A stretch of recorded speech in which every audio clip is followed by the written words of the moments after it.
oss, vi som är här live i Visby, vi hör kyrkklockorna i bakgrunden ringa 9. Många vet jag kommer att följa det här senare under sommaren eller under hösten eller till och med långt senare, därför att det samtal som vi ska ha nu är verkligen någonting som behövs för flera år framöver och som är akut att hantera nu, men där många kommer att för första gången få fördjupa sig i de autonoma fordonen. Hur långt har utvecklingen kommit? Vad krävs för att inte vi i Sverige, Norden och Europa ska tappa fart i omställningen? Vad händer redan i andra delar av världen? Vilken lagstiftning vill vi se framgent?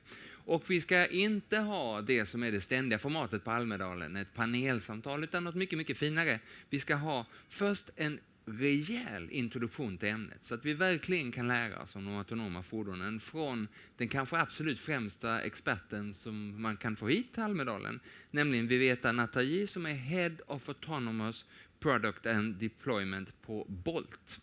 Och först så ska Viveta få ge sin introduktion till ämnet så att vi fattar det bättre. Och sen så har Viveta och jag ett fireside chat om detta. Och där har vi också möjlighet för de som är här live. Tyvärr ni som följer på länk, lite svårare för er eller ni som tittar i efterhand. Men vi som är här live har en unik möjlighet att till Europas kanske främsta expert på området få ställa våra viktiga frågor. Och då börjar jag med helt enkelt att en varm applåd för Viveta. Varmt välkommen. Tack så mycket. Och du pratar svenska på ett sätt som är helt imponerande eftersom du faktiskt ska ha en annan bakgrund. Men du ska få köra svengelska, byta fritt fram och tillbaka. Delvis också för att många av termerna i autonoma fordon ju är engelska, så det blir svengelska av sig självt. Take it away. Ja, tack så mycket. Det är planen. Hur ska vi göra? Ska jag stå och sitta? Jag tycker du sitter. Jag tycker vi sitter så trevligt här. Okej. God morgon, damer och herrar. Jag kör på så här. Engelska, jag är bättre på det. Jag låter klock på engelska. Det är vad jag tänker. Jag kan svenska, så kan vi prata svenska senare också och vi kan ta frågorna. Planen idag är att vi ska ge lite state of the art på autonomous mobility. Inte robotaxi, det är viktigast. Vi pratar inte, robotaxi är en teknisk, yes, men autonomous mobility, hur ser Europa ut? Hur kan Sverige klara det? Det är vad vi ska se idag. Och när vi presenterade den här titeln online, folk sa Europe is not slacking, Europe is not losing this, Europe is being cautious. Men det här är en values race. Vad är Europa? Vi har vunnit den här automotive revolution. Vi har OEMer som har varit här för 150 år. Men nu ser vi en helt annan paradigm shift. Vad betyder det för Europa, också för Sverige? Det är vad vi ska se idag. Vi ser hur långt jag kan på svenska. Vi ser det också. Ja, state of the art. Det är inte en jämförelse. Det bara betyder att hur de sätter deras business model eller government model. Det är vad den här slide betyder. United States, alltid som, move fast, patch later. So do everything, go. If you have a robotaxi, put it on the road. If something goes wrong, I'm going to open and check the hood. That's how it's been, yes, but they have been successful in deploying this as well. Then there is China. Coordinate centrally, scale fast. The good thing there is there's a lot of government investment into mandated demos, infrastructure, and so on. Europe, we are cautious, but we are right by design. Inclusion is key, safety is paramount, etc., etc. 3 different models, but if you look at the commercial operations, US has 450K plus already today. Commercial, meaning they are making money out of it. They're not making profit out of it, but they are making money out of it. Different deployments, way more included. China, multiple, again, and they're also growing really fast. They have a back and forth because of the safety norms that are changing and regulation that's changing. In Europe, I'm being very generous when I say there are 35. There are many, many, many moving vehicles A to B, 400, 500 of those. At any given point, 35 is what we understood from Claude as well. So I go with that because people are going to go check if my statistics is true with AI as well. But let's look at the market. Okay, what is Europe worth? Everyone talks about there is no market for Europe. It's only for US. How can we look at the market here?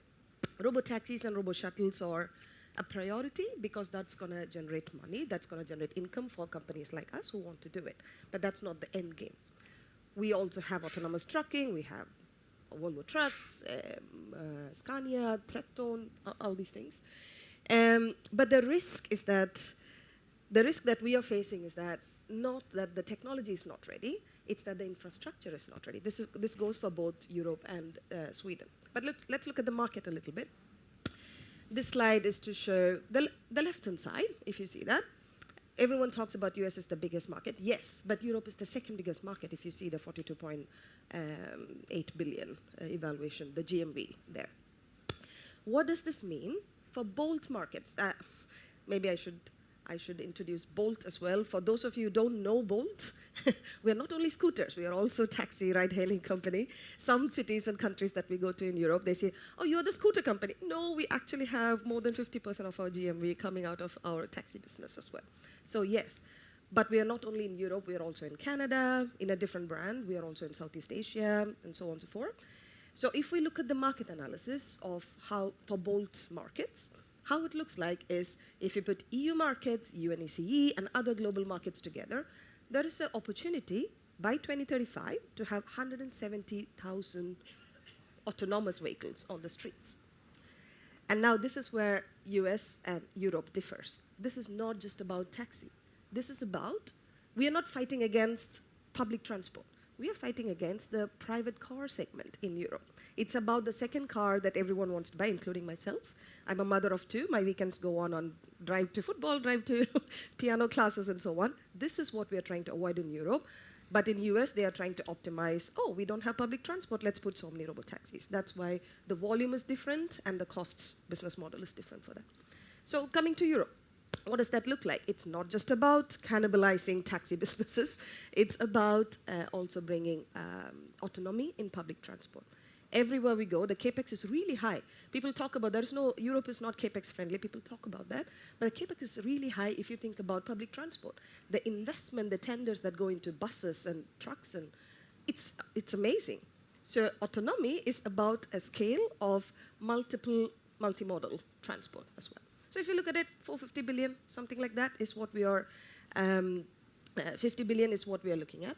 And then the famous quote everyone says, to the far right there, the famous quote that everyone says is, robo-taxi, it's the driver. You're removing the driver from the seat. This is going to save us 85%, give and take. This is where the money is for. This is where the companies will make profit. The reality is far away, far, far away from this. This is just a standing, looking at labor cost and stuff. But that's not the only thing, and you know this, Matthias. You have been here, you know this. It's not just about removing the driver. The infrastructure should be ready. There should be regulations in place to do this. We cannot just remove a driver, it's not safe. We need to prove how safe is safe enough. It's a completely different presentation, we will not do it today. But however, it's important to show based on statistics and data, validating the systems and so on. So when we do our market sorting, market analysis, we don't just go by, oh, this is the number of drivers we are going to fire, and now we will get this much money. No, today the tech is not making profit. Let's be very honest about it. And this is Europe's biggest self-inflicted obstacle in our own perspective. It's not to say that this is the holy grail, but the problem today is there is no EU AV law. And those who are familiar with it, you will say, oh, but there is 1426, that's a European law. There is a slide coming about it as well. But robotaxi is not a tech problem, like I said. It's a deployment problem. It's operational. There is nothing that holds us together in Europe. The good thing is, on the right-hand side, there is something coming out Q1 next year. It was signed 2 weeks ago in Luxembourg as well, where Bolt also proudly launched our first program. It was also signed across 18 member states that there will be mutual recognition. This is brilliant. This, even US doesn't have it. What does this mean is if we can deploy in Almedalen, this will be recognized also in Hamburg. if it is deployed. Today, I mean, that is one of the problems, right? There are so many deployments, not many, few, happening in Hamburg, but we cannot just bring those vehicles into Sweden. But tomorrow, this will be possible. That's the good thing. Europe is going in that direction. We are identifying the problems, and we are heading towards it. You will all look at this slide later as well, so I will not go through it one by one, but I want to grasp on to the key points here, so we can have a good discussion as well. And when I say, and everyone says, the homologation, the EU setup is completely fragmented, what does this mean? This is our version of, we just utilize the German law to show it, because it seems to be famous. Until a few months ago, I was 15 years in automotive, so I'm an automotive OEM person, Volvo, Geely, and so on. So when I joined Bolt as leading this autonomous mobility the whole way, it's a brilliant time we're all living in, because this is the second wave of autonomy, but the first wave of agentic AI. It has aligned. That's why physical AI is possible. There is a lot of money coming in again, so we are able to do it. The first thing, or coming from OEM, we always said, oh, the vehicle is not ready, the tech is not ready, how safe is safe enough? There is no regulation that is solving it. And that's basically just the first two portion, the type approval aspect of the piece of the puzzle. But the service area approval, that's even more fragmented. So today, just for using Germany, if I want to deploy, say, in Berlin, I need to get deployment approvals from Berlin, from the county, from nation, and also Europe. The technology is European, which means for each software upgrade I do, I have to go back and do this paperwork. And also in Germany, I don't know how many of you know this, the taxi, they are not allowed to just keep doing driving around. They have to go back to their hub. That's the law, and it is crazy. And it's impossible to believe this, but it is true. And imagine the operational cost coming with moving your taxi, one ride, go back to the hub, one ride, go back to the hub. No, we want to avoid that. We want to avoid vehicles being on the streets all the time and going up and down, just burning oxygen. So yeah, this is just to show how fragmented this is, but also, like I mentioned before, there's a lot of work ongoing, European level, national level, including Sweden. I mean, 2016-17 Drive Me project, already then we have the ethics norm in Sweden. We are marching in that direction. The problem, also UK, the problem is that there's a lot of arbitration happening national level, and we don't want that. We want to be able to scale, so European, yes. Inclusion is key, and this is also the Bolt DNA, but also we want to be able to talk about it in a way that autonomy is not a monster, okay?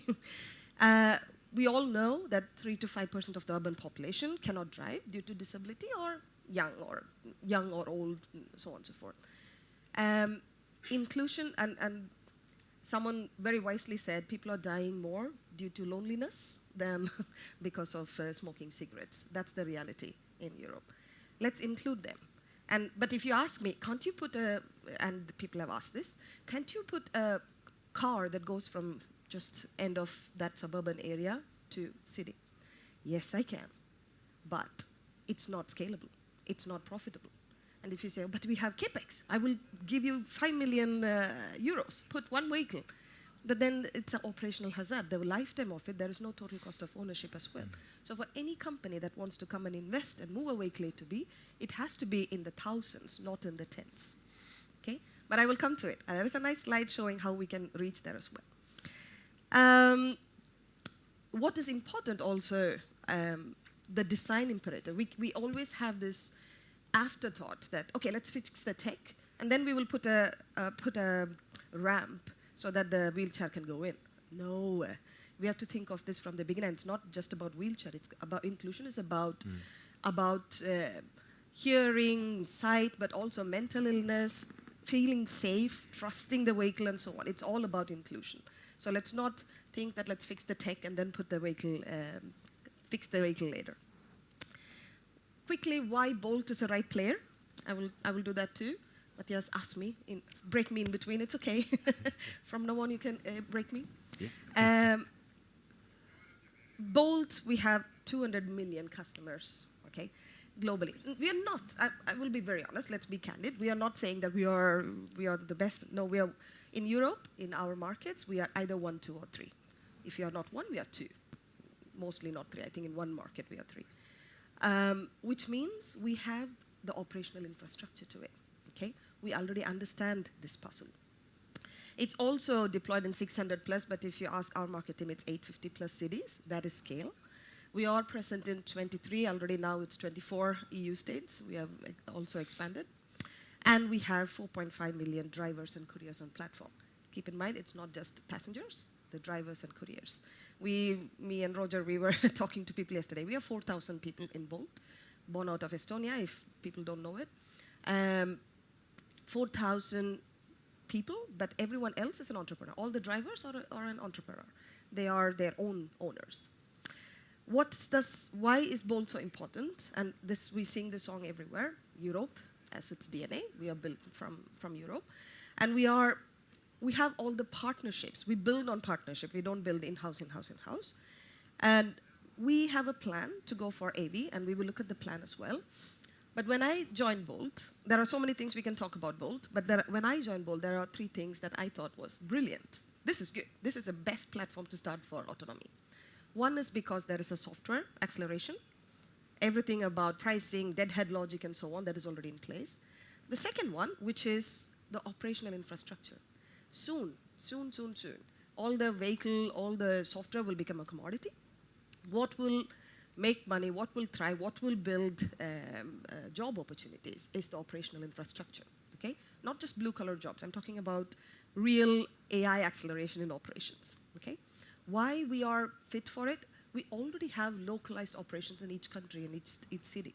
It's not like Bolt goes with Swedish. I'm from Gothenburg, so don't mistake this as a Swedish organization, if I don't look very Gothenburgish. But it's also to make sure. I was in Spain, for example, meeting the authorities, trying to talk to them. Hey, what should we do? How many licenses and so on? And they really appreciated Bolt. And for me, for a newcomer to Bolt, it was a very good pedestal to stand. They were like, yes, Bolt is very listening. You're always in the edge of the seat, trying to understand what is needed rather than imposing. We said, yes, that is our motto. That's what we want to do. And the key to all that, including Roger sitting here, who probably, I'm a first-timer in Almedalen, not Roger, so most of you know him. I joined and I said, I need 20 people who are policy people, who are regulation people, because Bolt, you have done your ride-hailing platform, now it's an automotive business. I need 20 people. And they said, hi, look, we have 50 people working on policy already. 50 brilliant minds that are sitting in each city, each country, sitting in parliament, in European parliament, sitting there and making change. And they already have the network, they already have the contacts. So now it's so easy when we go to a city or to a country, we go with the local policy person and the local GM. Speak the same language, both literally the same language, but also the technical language. This is brilliant. It's important for us to be able to make the impact, to understand, and so on. So already then we are 5 steps ahead. For me, this is the biggest strength that Bolt has, that we are not, even though we are late to the party, the autonomy party, we will not be the last to finish. We'll be one of the first to finish. Yes, we talked about scale. Operations is what's going to escalate this process. This is Bolt's vision on AV. 100,000 vehicle, you must have heard this number everywhere. It's not just a 100,000 vehicle, no.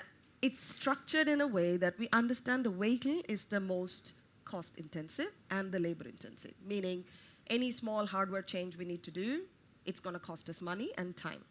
So that's what we have to crack first. So we are going for a vehicle platform with multiple agnostic AV setup. Okay, as simple as that. Please talk to me later if you want to understand our tech framework. But this is more about the 100K. How do we go there? So the early 2026, 27, we are planning to go with pilot programs like we are doing in Luxembourg, and we are looking into other cities. There will be more coming soon, announced soon.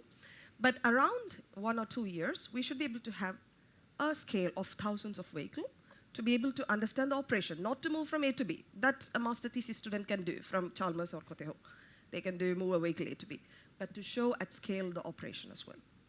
And our ambition, with also the standardization and regulations coming into place next year, we should be able to get a whole vehicle type approval to scale to 100K. And looking at talking to different cities and countries, it seems to be possible, plausible as well. and Sweden. My dear Sweden, which has been my home for 16 years now. We are the moral edge of Europe. We are the ones that set standards on, hey, Vision Zero. How long ago? Not now when AV is a big deal. How long ago we have started talking? In 1997 is my is my recollection at least.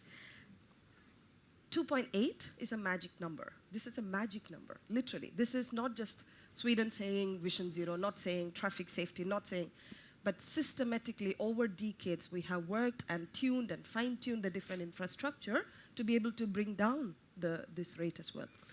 Yes, I am sorry that this is an accident rate or this is a fatal accident rate. We should go on incident rate when we talk about KPIs for AVs and so on. But with this slide, what we are trying to show is that this should be the minimum. This should be the KPI that we set to AV, that because we cannot go with the American stats, then it's us at 100 million miles, 50 disengagement. That's American style driving, American roads. We need to go for Europe, and we need to set the framework based on Swedish standards and make this a global standard, yes. And now, as you can see, when I say we have fine-tuned, also organizationally, we have fine-tuned. There are so many organizations that are working towards this. There is money invested into it. Is there an amalgamation into this? That's a debatable one. But there are so many organizations that are working towards this goal as well, including 2030 Secretariat. But one slide about that. So if we go through this 100K, if we follow through the plan, what we talked about now in previous slides, the simulation shows the target that you have for 2030. We will reach at least 38% of the CO2 reduction, 23% less congestion, and 40% lower energy use. How is that possible? It's those three pillars in the bottom. All AVs are electrified. That's Bolt's ambition. There are some that are doing hybrids as well. Bolt's ambition, all AVs are going to be electrified. And if you combine that power with shared AVs, that is going to be a multiplication in decarbonization. Okay? Simple math, simple physics as well. What does this mean? That cities should say, I only want electrified vehicles. We cannot say, bring whatever vehicle in whichever part of the world, and we will know electric vehicles. Then there is also the combination of organizations, Trafikverket, Drive Sweden, 2030, that can set up the digital infrastructure. Now this is about data, sovereignty, etc., etc. There is so much. There is a lot of discussion going on this. The problem is the onus is on us who are operators to own this data and do right by it. This is not GDPR. This is data that is a fuel to the entire operation. We have to own it as a country. We should have digital ownership of the data so we could monetize that as well. Why are we being so public? We don't have to do that. We could, as a country, do much more utilizing the data for traffic safety, not just for AVs, but for traffic safety, to be able to see how our infrastructure is, the physical infrastructure is, and so on. And then I know there is a lot, you talk a lot about AVs as grid assets. That is also something that we could do. If there is control over the data points that are here, utilize that in the low peak hours and charge the vehicles around that and utilize the energy consumption during that period as well. Spread the energy consumption. So I said I will also show you how, yes, there will be people that we can move from suburban to urban. Think of this robotaxis as a way to spearhead the technical foundation. Okay? Soon, in a couple of years, we will be able to move people from suburban to urban.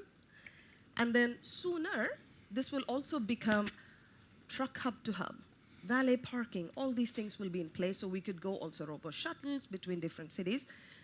And then by that time, within 10 years period, even the private cars will become more autonomous. That's the end game in terms of autonomy, that everything is autonomous. Once everything is autonomous, what happens? There is less speculation on what is safe enough. The vehicles can talk to each other. They will be safer. They will need less infrastructure to park here and there. They will consume less energy because they're all electrified, etc., etc. As you see, it's Västra Götaland. And I think, from this angle, it looks like a heart. Like I said, I'm from Gothenburg. I make a joke of it all the time. But the key is that scalability is not, please don't ask us to deploy something in Torslanda, in Gothenburg. No, that is not scale for us as any operator, We should be able to see the big picture and deploy in larger regions to even break even by 2035. Okay? And one thing, this is again, because I want to use the platform that Sugar Tretti Secretariat has. The question about drivers. We are going to lose, and this is not just in Sweden, but the drivers are going to lose their job. This is not going to happen. There will always be a setup where there is a combined fleet that is going around. However, what we are, nu vi bollar här också. What we have here is the drivers suddenly have become small fleet entrepreneurs. In the beginning, they were just drivers to taxi. Now they're small fleet entrepreneurs.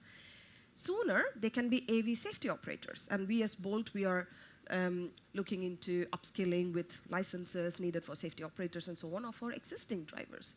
And then sooner, they can be remote operations manager. They can be the fleet owners in the future. So there is a career path for people coming from big organizations. Career path is a big deal. There is a career path for drivers as well. And this is to show that we think about the drivers, the riders for safety, but also about the society. And that's what we call the inclusion part. And these are the 5-point mandate. We have talked about all of it now. We have to harmonize the regulation, not just the vehicle, but the whole infrastructure. We have to anchor in Vision Zero as the European and global standard. We have to design for inclusion from the beginning, build a liability bridge. We did not talk much about it, but think of it as we are building airplanes without airports. Please, the countries have to take care of the airport. Don't ask the tech companies to fix the airport. As simple as that. And then what does that mean with airport is putting a ribbon there, saying I will do the security check, all that stuff, all that things that comes with it. I think it's a good analogy. So build that bridge for the deployment as each country and as Europe as well. Build for operations at scale. This is close to heart. And that brings me to the last of my presentation. Let's do it smarter, not faster. Well, Viveda, I think we already on day one at Almedalen got the TED Talk of Almedalen 2026. That was so impressive, and I know that I, for one, am absolutely going to go back to that recording and have another look at all those slides and all the data that you so generously shared. And I think that we understood how relevant, that's also why we embrace it at the 2030 Secretariat, how relevant autonomous vehicles are for the targets that we had agreed upon. The Vision Zero, which is, of course, about traffic safety, the climate targets that we agreed upon. And also, and I loved how you emphasized that, also the marginalized people who should really be a part of society much more than today. So I love you for bringing up that, but I want to understand better. What's in it for you? Why do you bother as Bolt? Two things. One is ride-hailing with the app that is software is a saturated business already. Yes, we can scale different markets to make more money. This, also according to Marcus, this is the 100x. This is the next step to transportation, mobility per se. And there is money. Of course there is money. Who's doing it for no money? Right. No, of course there is money, but it's not the kind of money that we see, we make it, let's build this and sell it to a big company that will come and consume us. No, not that kind of. However, we are very startup-y in building it. But there is also a sense of giving back to the society. Mm-hmm. I think that's what pulled me into Bolt as well. It's not like, hey, let's deploy these vehicles. Yes, tech, we can solve it, let's do it. No, but let's make sure Europe is first. It's EU first. We are in other markets, but we are going EU first. But also to give back to the society in terms of, that's why we take it on us I don't know why we do it, but we take it on us that we have to go educate that this is possible. This is challenging, but this is possible for Europe. Why don't we have this big AI companies in Sweden as yet in terms of automotive? There are no software companies that can deploy. There is no European company that can do it and so on. So we take it on us to start also doing that it is possible. There are values that we want to have, brand identities we want to save and secure. However, it is important that Europe also puts a bet into this pocket. Yes.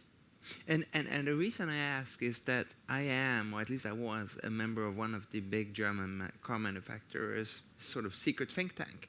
And when we discussed autonomous vehicles there, they said, well, the reason for them is that with autonomous vehicles, they want to sell more cars. Who would ever want to go by public transport if you can just relax, sit back in your car, have a sleep and go to Gothenburg, or watch a movie and go to Gothenburg. So they say this is going to be a great driver to sell more cars. And it seems to me that your vision is quite different. So how do we ensure that sort of the right vision, in terms of all those targets that we agreed upon, that the right vision wins this game? I don't think they are wrong in that thinking as well. They will sell more cars, but in a fleet, not on a private segment. We could look at already now, including Sweden. Sweden is a good benchmark for these things. Young people don't want to own cars, right? It's clear. Yes, OEMs want to sell more cars, but young people want more autonomy in terms of, I don't want to pay for parking and so on. Where can I take my scooter to go on? So the trend shows that the private ownership of cars are going to reduce.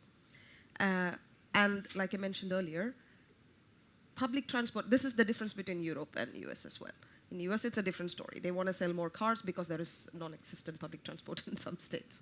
But in Europe, it's more about empowering public transport. Our micromobility, the scooters, are always to a transport. And this is how we should see it. We should have one Västtrafik app or Skåne Trafik app that says that, take this trip, go to this hub, and you will reach there to take a train to go somewhere. That's how it should be at the end.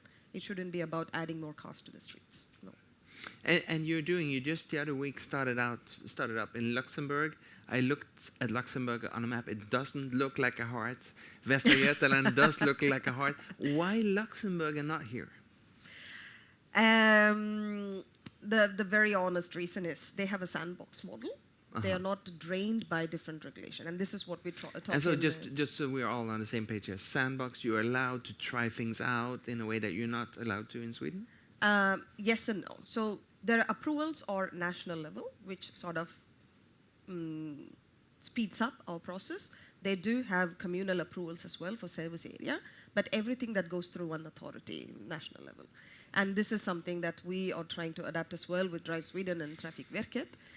How can we attract more the Waymos and the big companies to Sweden is if we can have and this is a wish list, a single party approval for all these different, that at once solves the hassle for a company to go do, I'm doing a software upgrade, I go to you to get this, I go to you to get, no. If we can harmonize that, suddenly that will be good. I don't want to sound cynical here, but good luck with that. Do you expect that to happen? I want it to happen. I know that, but do you expect it to? And can you build a business model on such assumptions? But surprisingly, I forgot the name, Thomas, but we spoke with Trafikverket, the ledningen. In Sweden, most of the things are already national law. Right. It is utilized in different communes, not utilized in all communes. In Sweden, surprisingly, most are national law, which is then good. Then it's all about building a framework that says in Sweden, everything, if you want to do it in Almedalen or in Borås, you can have a path that is national. So there is possibility. I'm not saying it's impossible. It's challenging, but it's possible. And also, so you already mentioned Luxembourg repeatedly. In Oslo, the capital of Norway, Rute, which runs the public transport, they are looking and are starting to have autonomous vehicles for the last or first mile, sort of to combine with the more traditional public transport. Is that also part of your vision? Yes, but not the first step. Okay. It's not scalable. It can be on a pilot level, and I really commend what Ruter is doing in Oslo for the last few years. And they are already doing this multimodal in their app and so on. But last mile, first mile, even though that is the biggest bottleneck that we want to solve, we think we want to solve today, that's not where we can scale. We need to be able to scale on a much larger ODD. Can we just take one step back and dig a little bit deeper into what you're doing in Luxembourg? What are we, I asked your colleagues, can I go there and see it now? Can I try it out? And it seems that while you can go to US and have an autonomous vehicle drive you around with Waymo, for instance, that is not necessarily the case in Luxembourg as yet. So what's going to happen there, and when can we all start taking autonomous rides with Bolt? It is true that it's not fully autonomous today. What we have launched now is we have fleets of cars. We have set up operations. We are automating homologation, if that is even a word. So what we are doing is we are building the infrastructure, meaning that we are going to run, now we have 5 cars, not many, okay? 5 cars that's going to drive around and be able to build the the safety conformity data, that I can drive, I have the right sensors for all different weather conditions. At the same time, we build the operations where it is automated, the cleaning, the maintenance, how often, how many safety drivers, and so on, that part. The third one is the in-service reporting. There is a full portion in the EU regulation that you have to report to the authorities. The authorities don't know what they want. We don't know what is actually needed. Should we give everything? So we are building the physical and the digital infrastructure, and this is why we call it a living lab. And if you want to take a ride in Luxembourg, Q1, Q2 next year is the plan that you could be there. Q1 already with safety driver, Q2 without safety driver is the ambition to be in Luxembourg. But there are more news coming on multiple markets, so Europe will see more of bold cars. So. Tell us about it. Can't much. There are some countries, I could say, that have already the national law set up, which is paving way for or attracting different companies to go launch there. So you will hear more about the countries and the cities soon. And of course, when you say some countries, we all want one of those some countries to be Sweden. And we are right now in election times, the 13th of September, 8 o'clock evening. We are going to start our work with the new government, whatever the new government is. What kind of decisions do we want them to do during the first 100 days? I think, like I said, the very low-hanging fruit is, can we make a single entity that can cater to all the autonomy needs? Yeah. A single entity. Not saying that it should be... A single entity, you mean like let's let Trafik do it all, for instance? Exactly. Right. Let's decide, that's a low-hanging fruit, decide that they will have people across different organizations. Maybe it is different approvals that we have to do, but maybe Trafikverket can do it across. That's the most low-hanging fruit. The second is to be able to, and I don't know, we are David versus Goliath here. Okay, we have American companies, Chinese companies that are investing a lot into it. I think we have to start investing into the infrastructure part of it. And it's very sad. I don't know, it's a good thing to say in this stage, but we are selling more than we are building more in Sweden today. We are, the use of infrastructure in the future, I know Bill Besikny, they sold it recently, and I was like, no, this is what's going to make money for Sweden in the future. We have to have it national, otherwise, yes, they will still be here, but how do we control it? It's like the fuel. How do we control, whoever controls the fuel will have majority, etc., etc. So please start investing on infrastructure would be my next request. And investing in infrastructure, what kind of infrastructure are you looking at? Both digital and physical infrastructure. Right. Countries like Germany, Spain, others, they are asking us, build your data center here, because they already know that that's where we are going to need a lot of data storage and so on. Build your data centers here. What is Sweden saying? We don't have anything like, do this, this, this. If someone comes to us today, we don't have a list of things. Do these things, you will get a deployment. We are like, please come to us, please come to us. We cannot be a sponge all the time. We should be able to have the harder side of the sponge as well and say, you need to bring these to the table. And of course, most people are watching this through those cameras. But those of us who made the effort of being here live, I want to give you the privilege of asking a brief question. If you have one, just raise your hand. Yes, we do. Do we have a mic coming up? You know what? Just say it loud, and I will repeat it in my microphone. Yes, you.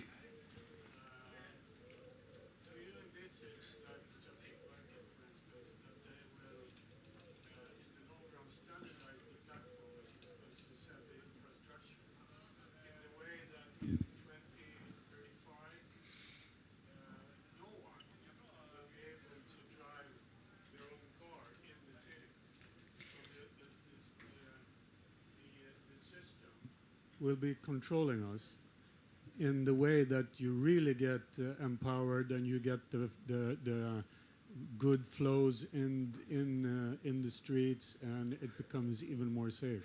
Thank you so much for that question. So the question, first part of it was city deployment in the future. Is autonomous vehicles going to give a whole different city where personal cars driving by humans is not going to be the future? No. That's not what, at least I expect out of Trafikverket. It's impossible dream to say, let's block Lindholmen and then put only autonomous vehicle there. No. This will be a very organic process that will happen in the future. That, like I showed in my animation, that there will be autonomy spreading as technology, and in the future, everything will be autonomous. what Trafikverket can do is to be able to, for example, let's not show that we come to cities and say we want to deploy 30 cars, 100 cars to break even. But Trafikverket should be able to say, listen, this is our ambition with Vision Zero. This is the congestion here. We want to be able to break even with 50 cars. That's what you get. So change the game in terms of feed us what is necessary for your city. That's what I mean. And that's what I mean with Sweden being able to do it. And that is the first step, right? So you say, hey, bring 50 cars in this area. We know that this is what we need for the traffic. Then I can say, oh no, 50 cars is not going to make me money. I want more cars. That's a different story. The second thing is that when you say bring 50 cars, then there should be an infrastructure where you say, you know what? All the data that you have, the KPIs you have, you send it to AI Sweden. I don't know, somewhere. They can point at them, and they will make sure that all your KPIs are met. You will not say that you are safe. I will make sure there is a safety net for both sides, right? That it's not I that's going and say, hey, it's safe enough, let's deploy it. But Trafikverket or an entity can empower that and say, okay, now we are making a joint decision. This is the airport versus airline as well. The third one there is also dictating in terms of jobs. That, okay, you need to have an entity here. You need to have people here. You need safety drivers, remote operations. Everyone should be based out of Sweden. Your data model should not go outside of Sweden or Europe, so on and so forth. You know, the invisible infrastructure as well. But this should all go hand in hand. And today it is different entities that you have to go talk to, and maybe Trafikverket can bring it. Standard that everyone has to hook into. Yes, if there is a standard, I would be very happy, but there is none. And I understand there is none, but from a vision perspective, it should be great for the cities if it was a standard that everyone can hook into and even be forced to hook into. So when you enter the city, you're not in control. The system will lead you to where you want to go, whether it's with Bolt or it's my private car. Exactly.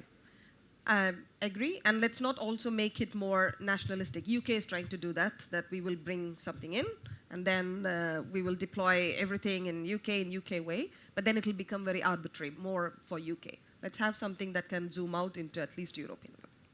I want to build on a T-shirt that I saw here in the audience that says, "We're not stuck in traffic. We are traffic." Can you help us out here with more autonomous vehicles? Do we get a different kind of city? That's also related to the question we just had here. Absolutely. I think today we underestimate the power, the strength of vehicle-to-vehicle communication. Within Volvo cars, they can talk. The Volvo cars can talk to each Volvos, but not car to car. There are consortiums in Europe happening today as we speak to build this. But if you see to San Francisco, a Waymo and a Zoox, they met and they got, oh no, who goes first? Because they are both very offensive drivers. Waymo expected this to behave like a human and just drive away. This one expected the Waymo to drive. They're very defensive. They are offensive. They don't go on defense. They are always waiting for the human to do the mistake. So they get blocked. So this is not to say just having autonomy, I deploy autonomous vehicle, you deploy autonomous vehicle will not make the world safe. This is why the infrastructure should dictate that you should talk to each other and make it safe. We have time for one more last question, otherwise I have a bunch. Yes, please. Here, first row. Hej, Thomas Axelsson, Drive Sweden. Lysande presentation. Ni har tagit de mesta av frågorna redan, men då har vi bara geopolitik kvar, som är roligt. Det pratas ju om att man behöver europeiska spelare inom det här området. Bolt är ett bra exempel. Men tekniken kommer ofta någon annanstans. Är det ett problem, eller är det något som vi redan har? Att liksom Audi-bilar har Kina-teknik redan? Eller hur ser du på det? Geopolitics, last minutes. Jag kan försöka på svenska också. Vi får se. Nej, det är sant. USA, det är inte bara kinesiska, men icke-europeiska. USA och kineser som har så mycket, they are so forward in the technology. I dagsläget ser vi, 20 år sedan kom icke-europeisk folk hit och de lärde från oss. De förstod hur vi bygger bilar, hur vi bygger trafiksäkerhet och sånt. Nu, we have to swallow our pride and double desk with them to understand the technology. Okay, that's the first thing. I think I have no pride in trying to understand or escalate Europe for better if I can learn from someone else. Andra sak, vi som Bolt har alltid, vi förbereder för tips om en ICT som är i USA. Det kan hända i Europa, the Security Commission. Det kan hända i Europa också. Hur kan vi klara det? Bra fråga. Det är också tillbaka till din. I dagsläget sätter vi, även om vi har signerat med Pony också, som är en kinesisk företag. Vi har sett 2 saker, väldigt grundläggande. Ingen av er modellering ska hända i Kina. Alla data vi äger, Bolt äger data. Ni får access till data.